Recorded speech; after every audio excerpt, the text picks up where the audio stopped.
जय श्री राम, जय जय श्री राम, जय श्री राम। এই গ্রামের সকল ব্যক্তিগণ, সকল গ্রামের অধিষ্ঠাত্রী দেবতা, ক্ষেত্রপাল সহ আমার আপনার পরম পূজনীয় ভারত মাতার শ্রীচরণে জানাই আমার ভক্তিপূর্ণ শ্রদ্ধার্ঘ্য সহিত প্রণাম। এই সারি গ্রামে এসে আজকে আমার খুব ভালো লাগছে। বেশ কিছু পুরাতন কার্যকর্তা দীর্ঘদিন ধরে ভারতীয় জনতা পার্টিটাকে আঁকড়ে ধরে আছে। বহু বঞ্চনা সহ্য করে আমি দেখতে পাচ্ছি আমার সামনে এই সারি গ্রামের পূর্বতন সভাপতি উপস্থিত রয়েছেন, সমাদা আমাদের শ্যামা সর্দার মহাশয়, এবং এখানে আমি আরেকজনকে দেখে গর্বিত হচ্ছি। বহু অত্যাচারের পরেও এখনো পর্যন্ত ভারতীয় জনতা পার্টির পতাকা তলে আছে আমার ব্লক কমিটির সদস্য সম্মানীয় সনত মন্ডল মহাশয় এবং দীর্ঘদিনের পুরাতন কার্যকর্তা সার্থক অধিকারীরা। এছাড়াও এই গ্রামের যে সমস্ত বুথ সভাপতিরা আছেন, আমার পরম প্রিয় রবিদা এবং ভাতৃপ্রতিম সুখেন ভাই, এইখানকার বুথ সভাপতি শক্তি কেন্দ্রের প্রমুখ রঞ্জিত সর্দারদা, এছাড়াও উপস্থিত আমার এই সম্মানীয় সভা মঞ্চে মন্ডলের সভানেত্রী সহ বড় দাদা সহ এবং আপনাদের সকলের প্রিয় মঙ্গলকোটের সবার পরিচিত একটি জনপ্রিয় মুখ রানা প্রতাপ গোস্বামী মহাশয়, সকলেরকে জানাই আমি যথাস্থানে শ্রদ্ধা, ভক্তি, প্রণাম ও ভালোবাসা। আজকে এই পরিবর্তন পথসভায় আমরা এসেছি 272 মঙ্গলকোটের মাঝিগ্রাম অঞ্চলের সারি বাস স্ট্যান্ডে পরিবর্তন সভা নাম দিয়ে একটি পথসভা করতে।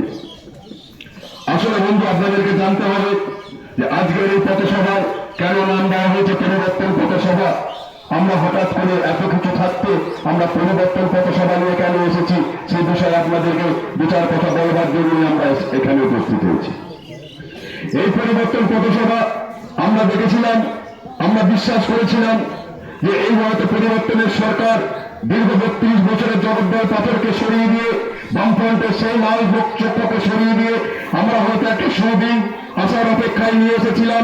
যে সরকার নাম নিয়েছিল মা মাটি মানুষের সরকার, সেই সরকারকে নিয়ে এসেছিলাম। আমরা দেখেছিলাম যে মমতা ব্যানার্জির উপর ভরসা রেখেছিলাম, আমরা চেয়েছিলাম সুখের দিন হয়তো ফিরিয়ে আনতে পারবে, কিন্তু উনি যখন ক্ষমতায় এসেছিলেন তখন নাম নিয়েছিলেন উনি বাংলার অগ্নিকন্যা, পরে হয়েছিলেন সততার প্রতীক, তারপরে হলেন অনেক কিছু।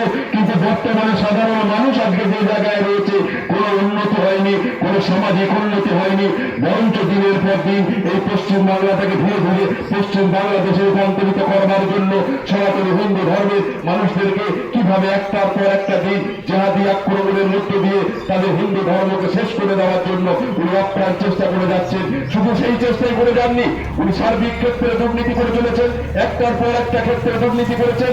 আপনারা দেখবেন ইদানিংকালে সর্ববৃহৎ সব থেকে যে দুর্নীতি হয়েছে আমরা জানি বন্ধু, যে শিক্ষায় যেন মানুষের মনের মধ্যে চেতনা, আর সেই চেতনায় নিয়ে আসে মনের মধ্যে বিপ্লব। তাই বন্ধু, যেন বিপ্লব না আসে, মানুষের মনের মধ্যে যেন চেতনার বিকাশ না ঘটে, সেই জন্য এই মমতা ব্যানার্জি সর্বপ্রথম সারা ভারতবর্ষের মধ্যে সব থেকে জঘন্যতম দুর্নীতি যেটা করলেন সেটা হচ্ছে শিক্ষার মেরুদণ্ডকে ভেঙে দিয়ে একটা অর্চন সুন্দরী নারীর খাটের তলায় লক্ষ লক্ষ কোটি কোটি বান্ডিলের টাকা ভরে দিয়ে উনি বেকার মানুষের হাজার হাজার শিক্ষিত যুবক সম্প্রদায়ের টাকাকে ভূমিষ্ঠ করে দিয়ে রমনারসনা বিপ্লবে মুক্ত দিয়ে শিক্ষাকে দুর্নীতি করে দিয়েছে, যা সারা বিশ্ব থেকে আজকে পশ্চিম বাংলাকে বিদ্রুপের হাসি হাসছে, আরক্ত হাসি হাসছে। এই কোন পশ্চিম বাংলায় পরিণত হতে চলেছি আমরা? শিক্ষার দুর্নীতি বন্ধ, যেটা সারা বিশ্বে সমস্ত দুর্নীতি সহ্য করলেও শিক্ষার দুর্নীতি সহ্য করা যায় না। শিক্ষাকে যেখানে সম্মান দেওয়া হয় না, শিক্ষার যেখানে মর্যাদা থাকে না, সেই রাষ্ট্র, সেই দেশ, সেই রাজ্য কখনো সুস্থ স্বাভাবিক প্রশাসন, সুস্থ স্বাভাবিক সমাজ গঠন করতে পারে না। সুস্থ স্বাভাবিক মানুষ, সুস্থ স্বাভাবিক চরিত্রের মানুষ গঠন হতে পারে না, কারণ শিক্ষায় নিয়ে আসে মানুষের মনের মধ্যে চেতনা, আর সেই চেতনাকেই যদি বিক্রি করে দেওয়া হয় তাহলে সমাজ কিভাবে আমরা গঠন করতে পারবো বন্ধু? আমরা বিশ্বাস করেছিলাম, আমরা অবলীলা করে ভেবেছিলাম এই বাংলার অগণিত মানুষ যারা দিনের শেষে সন্ধ্যাবেলায় রাত্রিতে সন্ধ্যা প্রদীপ দিই, সেই সমস্ত হিন্দুর বাচ্চারা আমরাও ভেবেছিলাম হয়তো আমাদের দিন, আমাদের স্বপ্ন আস্তে আস্তে স্বপ্ন সত্যি হতে চলেছে। কিন্তু দেখেছি বন্ধু কিভাবে সনাতনীদের উপর একটার পর একটা অত্যাচার করে চলেছে। আজকে দুর্গা পুজো হচ্ছে এই পশ্চিম বাংলার মাটিতে, সেখানে কি করতে হচ্ছে? দুর্গা পুজোর প্রশাসনের পারমিশন হয় না, কিন্তু মহরমের পারমিশনে কোন রকম বাধা সৃষ্টি হয় না। কলকাতার রেড রোডে এক ধরনের জেহাদি মানুষরা কলকাতার রেড রোড দখল করে সেখানে মহরমের দিন নামাজ পড়ছে। আর কি দেখলাম বন্ধু, আমরা কালী পুজোর দিন মা কালীকে অ্যারেস্ট করে পিটানো ভ্যানের মধ্যে তুলে নিয়ে হাততালি হবে, হাততালি হবে গানটায়, এরকম জায়গায় হাততালি হবে। আমাদেরকে আর ঘুমিয়ে থাকার দিন নেই, আর ঘুমিয়ে থাকলে পরেও কিন্তু চলবে না। আর যদি আপনারা মনে করেন এত কিছু ঘটনা ঘটার পরেও আপনারা ঘুমিয়ে থাকবেন, তাহলে এইখানে এই স্টেজ থেকে দাঁড়িয়ে আপনাদেরকে বলতে চাইছি, আপনারা সকলে একটা করে ফেস টুপি বাড়িতে কিনে রাখুন, আর মহিলাদের জন্য একটা করে বোরখা কিনে রাখুন। এবছরের নির্বাচন যদি 26-এ পুনরায় তৃণমূল সরকার ঘুরে আসে, তাহলে এই পশ্চিম বাংলার হিন্দু সনাতনী নারীদের একজনেরও কোনো সম্মান থাকবে না। ওপেন দিবালোকে তাদের সম্মান হানি করবে এবং হিন্দুর বাচ্চা যারা আজকে হিন্দু বলে গর্ব অনুভব করে তাদের পিঠের চামড়া ছাড়িয়ে দেবে, বাড়ি ঘর চালিয়ে দেবে।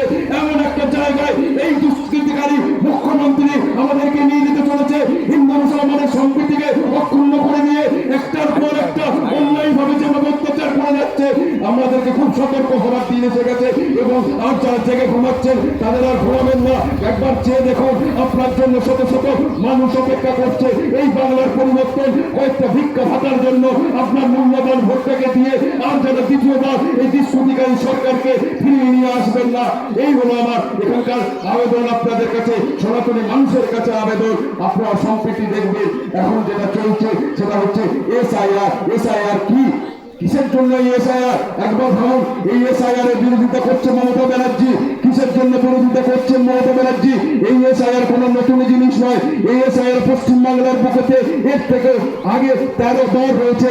কংগ্রেস জামানায় হয়েছে, বামফ্রন্টের জামানায় হয়েছে, বর্তমানে তৃণমূল জামানাতে এসআইআর ফের শুরু হয়েছে। তাই এসআইআর নিয়ে মানুষকে ভীত হওয়ার কোনো কারণই হয়ে ওঠে না। কিন্তু বাংলার মুখ্যমন্ত্রী, এই দুষ্কৃতিকারী মুখ্যমন্ত্রী একটার পর একটা এসআইআর নিয়ে যেভাবে মিথ্যা প্রচার করে যাচ্ছেন, বাংলার মানুষদেরকে অপপ্রচার করে বাংলার মানুষকে, বাংলার সাধারণ ভোটারকে যেভাবে বিভ্রান্ত করে চলে যাচ্ছে একটার পর একটা দিন। আপনারা দেখুন, এসআইআর যেদিন প্রথম চালু হয়েছিল সেই দিন মুখ্যমন্ত্রী প্রথম বলেছিলেন এই পশ্চিম বাংলায় এসআইআর হতে দেবো না, যদি এসআইআর হয় আমার শরীরের উপর দিয়ে এসআইআর হবে। তারপরে কি দেখলাম, নির্বাচন কমিশনার যখন কঠোর পদক্ষেপ নিয়ে এসআইআর এর দিন ধার্য করলো, তখন মুখ্যমন্ত্রী নতুন নতুন নাটক তৈরি হলো। কি নাটক আপনারা দেখলেন? আমরা দেখতে পেলাম গাছ থেকে পড়ে গেছে, শারীরিক অসুস্থতার কারণে মারা গেছে, পথ দুর্ঘটনায় মারা গেছে, সেই সমস্ত মৃতদেহগুলোকে নিয়ে এসআইআর এর কাজের চাপে মারা গেছে বলে প্রমাণ করবার জন্য মিথ্যাভাবে নির্বাচন কমিশনার দপ্তর থেকে নকল বিএলওদের সাজিয়ে নিয়ে গিয়ে, যারা বিএলওর বি পর্যন্ত জানে না সেই সমস্ত বিএলওদেরকে সাজিয়ে নিয়ে গিয়ে কলকাতায় নির্বাচন কমিশনার দপ্তরে গিয়ে একদিনের পর দিনের পর দিন আন্দোলন করে চলেছে। এক বিভ্রান্তকর পরিস্থিতি তৈরি করে দিয়ে পশ্চিমবাংলার মানুষকে একটা বিভ্রান্তকর ভুল পথে প্রদর্শন করে এই বাংলায় একটা অশান্ত পরিবেশ তৈরি করবার যে আপ্রাণ চেষ্টা চালিয়ে যাচ্ছে বাংলার মুখ্যমন্ত্রী। এটা কোনো সাধারণ উদ্দেশ্য ওনার নয়। এই উদ্দেশ্যের মাধ্যমে উনি একটা বিরাট বড় জেহাদি আন্দোলন সৃষ্টি করে দিয়ে পশ্চিমবাংলার মাটিটাকে রক্তাক্ত করে দিয়ে, অশান্তিপূর্ণ করে দিয়ে কিভাবে মানুষকে ভুল বুঝিয়ে এসআইআর কে বন্ধ করে দেওয়া যায় সেই চেষ্টায় উনি করে যাচ্ছেন। কিন্তু আমরা দেখলাম এসআইআর এর ফলে কি হয়েছে। আমরা দেখতে পেয়েছি একজনের নাম করে একজনের সন্তান, আশা করি আমরা জানি যারা পুরোনো দিনের মানুষ 9 ভাই এবং বোন মিলে সংসার থাকে, এবং আমরা জানি তারও বেশি সংসার থাকে কিন্তু ভাই বোন থাকে। কিন্তু আমরা দেখেছি এসআইআর হওয়ার ফলে একজনের পিতা হতে পারে কিন্তু তার সন্তান হচ্ছে 50টা। এক অবাক গল্প। এরা পৌষ মাসে ইঁদুরের 7টা বউ হওয়ার মতন গল্প।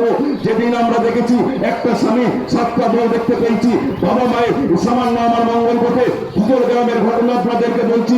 বাবা এবং বাপ ছেলে বয়সের পার্থক্য মাত্র 5টা বছর। অর্থাৎ বাবা ভুয়ো ভোটার, তার সন্তানও ভুয়ো ভোটার। কোথা থেকে? বাংলাদেশ থেকে নিয়ে এসে ভোট রাজনীতিতে বৈতরণী পেরোবার জন্য তাদেরকে অর্থের বিনিময়ে কিভাবে তাদের ভোটার কার্ড বানিয়ে দিয়েছেন।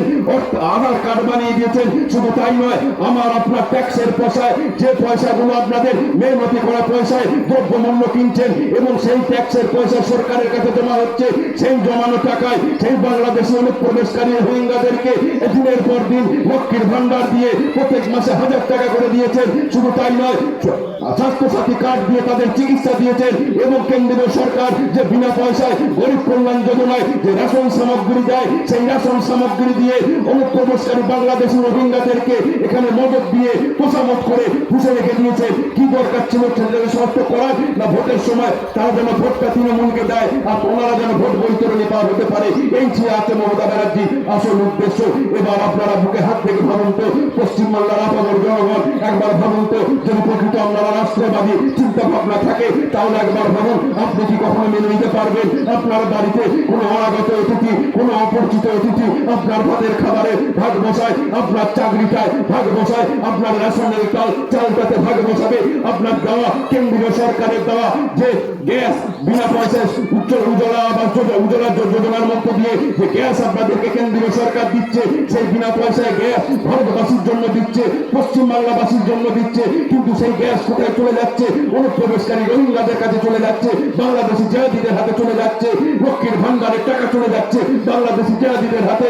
কেন্দ্রীয় সরকার যে 100 দিনের কাজ আপনাদেরকে দিচ্ছেন, গ্রামীণ রোজগার গ্যারান্টি যোজনায় নাম পরিবর্তন করেছে এখন এবং 124 দিনের কাজ করেছেন, কিন্তু বিগত দিনে 100 দিনের যে কাজ ছিল সেই 100 দিনের কাজ কারা পেয়েছেন? আপনারা পেয়েছেন না বাংলাদেশের অনুপ্রবেশকারী রোহিঙ্গারা পেয়েছে সেই সমস্ত কাজ? এবং পশ্চিমবাংলার চিকিৎসা ব্যবস্থায় আপনারা হসপিটালে যান এবং যে কোনো বাসে উঠুন, যে কোনো চিকিৎসা খানায় যান এবং দেখতে পাবেন সেখানে বাংলাদেশের অনুপ্রবেশকারীদের ভিড় কিরকম ধরনের আছে।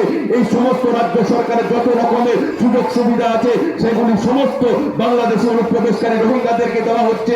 আপনারা একবার ভেবে দেখুন, যে কন্ট্রোলের চাল আপনারা পাচ্ছেন গরিব কল্যাণ যোজনায়, মাথা পিছু বরাদ্দ হয়ে 10 কিলো করে চাল একটা বিপিএল কার্ডের মাধ্যমে, অর্থাৎ একটা মানুষ, একটা বিপিএল পরিবারভুক্ত তালিকাভুক্ত লোক, সে সারা বছরে 1 কুইন্টাল চাল পাওয়ার প্রাপ্য।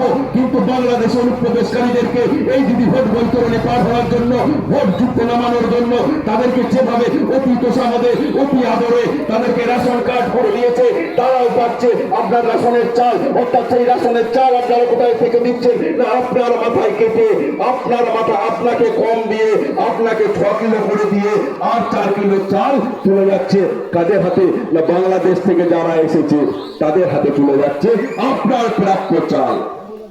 একবার ভাবুন, শুধু আপনার প্রাপ্য চাল নয়, যখন ঘর সাংসদ হচ্ছে এই এলাকায়, এই গ্রামের, এই মঙ্গলকোটের বলুন বা এই পশ্চিমবাংলার মানুষ বলুন, যে প্রধানমন্ত্রী আবাস যোজনায় যে ঘর পায়, সেই ঘর কি প্রকৃত বিপিএল তালিকাভুক্ত মানুষরা পেয়েছে? না একবার ভেবে দেখুন, সেই ঘরের তালিকাতে প্রচন্ড পরিমাণে ভুল করে রেখে দিয়ে বাংলাদেশি অনুপ্রবেশকারীদেরকে ঘর দিচ্ছে। এই এসআইআর হওয়ার ফলে আমরা টিভি, খবর কাগজ, মোবাইলের মাধ্যমে দিনের পর দিন কি দেখছি? কলকাতা গুলশন কলোনিতে মাত্র 4000 ভোটার আর 40,000 বাসিন্দা। সেখানে এই 40,000 অবৈধ অনুপ্রবেশকারী ভোটার দিনের পর দিন এই পশ্চিমবাংলা সরকারের সমস্ত সুযোগ সুবিধা নিয়ে এই পশ্চিমবাংলার জনগণকে বঞ্চিত করে তারা বহাল তবিয়াতে কলকাতা দখল করে বসে আছে। আপনারা মহল্লার পর মহল্লা খালি হয়ে যাচ্ছে, বাংলাদেশের বর্ডারে ফিরে যাওয়ার জন্য লাইন লাগিয়ে দিয়েছে। আর একবার ভেবে দেখুন, যে সমস্ত বাংলাদেশিরা এখানে রয়েছে তাদের এই পশ্চিমবাংলার বুকেতে তাদের ভোটার কার্ড আছে, আবার বাংলাদেশেতেও তাদের ভোটার কার্ড আছে। এমনও দৃষ্টি আমরা দেখতে পেয়েছি, এই তৃণমূলের পঞ্চায়েত সদস্য, পঞ্চায়েতের প্রধান বাংলাদেশের ভোটার কার্ড রেখে দিয়েছে এবং পশ্চিমবাংলাতে ভোটার কার্ড রেখে দিয়েছে। এই উদ্দেশ্য পশ্চিমবাংলার বুকেতে নাশকতার পরিকল্পনা করছে, পশ্চিমবাংলাকে যাতে রক্তাক্ত করে দেওয়া হয় তার পরিকল্পনা করছে, পশ্চিমবাংলার বেকারত্বকে যাতে বৃদ্ধি পাইয়ে দেওয়া হয় তার পরিকল্পনা করছে। এই পশ্চিমবাংলা যেন জেহাদির দ্বারা আক্রমণ হয়, জেহাদিদের কবজায় থাকে তার পরিকল্পনা করছে। এই এসআইআর আমাদেরকে চোখে আঙুল দিয়ে দেখিয়ে দিয়েছে পশ্চিমবাংলায় ভুতুড়ে ভোটার, মৃত ভোটার এবং বাংলাদেশের অনুপ্রবেশকারী ভোটার কত আছে। এই এসআইআর আমাদেরকে চোখ খুলে দিয়েছে। কিন্তু তৃণমূল এই এত একটা সুস্থ, স্বাভাবিক, সুন্দর সংশোধন করে যে ভোটার লিস্ট তালিকা প্রকাশ করবে নির্বাচন কমিশনার, এটাই আমাদের পছন্দ হচ্ছে না। তার কারণ দেখা যাচ্ছে এখনো পর্যন্ত 58 লক্ষ ভোটার নাম বাদ চলে গেছে, এখনো 50 লক্ষ ভোটারের কাঁধে বিচারের নির্দিষ্ট বাড়ির খাড়া কিন্তু চেপে আছে। সঠিক কাগজ দেখাও, ভোটার লিস্টে নাম তোলো, পশ্চিমবাংলায় থাকো। এই এসআইআর কে বলা হয়েছিল এটা বিজেপির চক্রান্ত। এই এসআইআর বিজেপির অফিস ঘেরাও করা হয়েছিল, প্রমাণ করে দেওয়ার চেষ্টা করা হয়েছিল এটা বিজেপির চক্রান্ত। কিন্তু বন্ধুরা, সারিগ্রামে দাঁড়িয়ে আমরা এখানে দাঁড়িয়ে বলতে চাইছি, আমরা ভারতীয় জনতা পার্টি আমরা এসআইআর এর অপেক্ষায় নির্বাচন করি না, আমরা এনআরসির অপেক্ষায় নির্বাচন করি না, আমরা সিআরপিএফ এর আশায় নির্বাচন করি না, আমরা সি এর ভরসায় নির্বাচন করি না। আমরা শুধু সাংগঠনিক ভাবে লড়তে চাই, আদর্শগত ভাবে লড়তে চাই। এই হলো ভারতীয় জনতা পার্টির আদর্শ। তাই আমরা আপনাদেরকে বলতে চাইছি যে এসআইআর সম্পর্কে যে বিভ্রান্তকর মন্তব্য তৃণমূলের নেতারা দিনের পর দিন করে যাচ্ছেন, শুধু তৃণমূলের মাননীয় মুখ্যমন্ত্রী দিনের পর দিন করে যাচ্ছেন, আপনার সেদিকে একটু বিচলিত হবেন না। আপনি শুধু আপনার তাকিয়ে দেখুন যে লোকের কথায় চীনের দিকে না তাকিয়ে নিজের কানে হাত দিয়ে দেখুন আপনার কানটা আপনার পাশে আছে কিনা। আর আমরা এখান থেকে দাঁড়িয়ে বলতে চাইছি, যদি প্রকৃত বাংলাদেশী না হয়, যদি আমার রাষ্ট্রবাদী কোন সনাতনী রাষ্ট্রবাদী কোন ভারতের কোন হিন্দু নাগরিক হয় এবং তার ভোটার লিস্ট থেকে যদি নাম বাদ যায়, আমরা সেদিন নির্বাচন অফিস ঘেরাও করবো এবং সেই বৈধ ভোটারকে কিভাবে নাম লিস্টের মধ্যে রাখা যায় তার জন্য যতদিন লড়াই করবার আছে আমরা করে যাব। কিন্তু এইখানে দাঁড়িয়ে একথাও আপনাদেরকে বলে যাচ্ছি, তৃণমূলের নেতারা কান খুলে শুনে রেখে দিন, যদি কোন রকম ভাবে একটা ভুয়ো ভোটার, একটা অবৈধ ভোটার, একটা বাংলাদেশি রোহিঙ্গাকে আপনারা যদি মনে করেন আপনাদের ক্ষমতা বলে, প্রশাসনিক ক্ষমতা বলে তাদের নাম আপনারা ভোটার লিস্টে রেখে দেবেন, তাহলে বলে দিচ্ছি শুনুন, সে ঘুরে আপনাদের চিনে বুঝবে না, বুঝবে না, বুঝবে না। একদম বড় বড় করে মনে রাখছি যে কোথায় কোন কোন বিএলও কত ধরনের দুর্নীতি করতে পেরেছেন। আমরা শুধু কমপ্লেন করবো, আর একটা কমপ্লেনে বিএলওদের কাছে নোটিশ আসবে, প্রয়োজনে সাসপেন্ড হবেন, ঝোঁকাজ হবে এবং যদি দরকার পড়ে তার নামে এফআইআর হবে এবং কোমরে রসা বেঁধে সেই দুর্নীতিগ্রস্ত বিএলওকে কিভাবে জেলের খানি চালাতে হয় এ দায়িত্ব ভারতীয় জনতা পার্টির বিএলওরা নিজের কাছে তুলে নিয়েছে। তাই সতর্ক থাকুন, আপনারা বিচলিত হবেন না, আপনারা ভয় পাবেন না। আপনারা প্রকৃত হিন্দু, প্রকৃত সনাতনী, প্রকৃত পশ্চিমবাংলার বাসিন্দা, তাই আপনাদের ভোটার লিস্ট থেকে নাম বাদ যাবে না। আপনারা নিশ্চিন্তে থাকুন, নিজের ঘরে থাকুন, কোন তৃণমূলের নেতার কথায় প্রভাবিত হবেন না। আপনাদের ভোটার লিস্ট থেকে নাম বাদ যাবে না। শুধুমাত্র নির্বাচন প্রক্রিয়ার মধ্যে ভোটারে ভোটার, মৃত ভোটার, যে সমস্ত এতদিন ধরে তারা যে ভোটটাকে ছাপ্পা দেয়, আপনি আপনার দেখবেন যে মৃত ভোটারদের এখনো পর্যন্ত 46 লক্ষ মৃত ভোটার। এই মৃত ভোটার গুলো মারা গেছে 10 বছর, 20 বছর, 30 বছর, 40 বছর আগে, কিন্তু বছরে 5 বছর অন্তর তারা একবার মর্তধামে আসে। স্বর্গ থেকে আপনার ঠাকুমা হোক বা আপনার দাদু হোক, 5 বছর পর একবার মর্তধামে আসে, স্বর্গ থেকে এসে আপনার ভোটটা দিয়ে যায়। এমন দেখলাম, আমি মোবাইলের মাধ্যমে দেখলাম যে একটা নাতি বলছে ভোটার কেন্দ্র গিয়ে বিএলও সাহেবকে প্রশ্ন করছে, আমার ঠাকুমা ভোট দিতে এসেছিল, উনি ভোটার লিস্ট তালিকা দেখে বলছে হ্যাঁ তোমার ঠাকুমা ভোট দিয়ে গেছে। বিএলও সাহেবের পাটা ধরে সেই ভোটার কোনো জন্য অনুরোধ করছে, আপনি একবার আমার ঠাকুমার সঙ্গে দেখা করিয়ে দিন, একবার আপনার ঠাকুমার সঙ্গে দেখা করিয়ে দিন। বিএলও সাহেব বলছে না না, আপনার ঠাকুমা তো ভোট দিয়ে চলে গেছে, কি করে ভোট দিয়ে যেতে পারে? আমার ঠাকুমা তো 30 বছর আগে মারা গেছে, ইহলোক ছেলে পরলোকে গমন করেছে, তাহলে মর্তধামে প্রত্যেক বছর ভোটের সময় আসে। আমি 8 ঘন্টা আগে থেকে এসেছি, আমার ঠাকুমার একবার দেখা পাবো বলে, তাই আপনাকে খড়ে ধরে বলছি আমার ঠাকুমার সঙ্গে একবার দেখা করিয়ে দিন। আসলে ভোটারটি 40 বছর আগে তার ঠাকুমা মারা গেছে, শুধু ভোটের সময় একবার করে উনি স্বর্গ থেকে মর্তে ভোট দিতে আসে। এই এসআইআর ফলে আমরা দেখতে পেয়েছি এত ধরনের দুর্নীতি মমতা ব্যানার্জির সরকার কিভাবে ভোট রাজনীতির মধ্যে পৈতরণী পার হয়ে যাচ্ছে। শুধু তাই নয়, এরপরে যে ছাপ্পা, রিগিং, বুথ দখল, বোমাবাজি, ভয় দেখানো মানুষকে এর উপর দাঁড়িয়ে পূর্ণ সন্ত্রাস, ভ্রষ্টাচারের উপর দাঁড়িয়ে এই মমতা ব্যানার্জির সরকার দ্বিতীয় সরকার গঠন করেছে। ওরা বিসর্জন অনেক আগে হয়ে গেছে, বাংলার জনগণ বিসর্জন দিয়ে গিয়েছেন। বিগত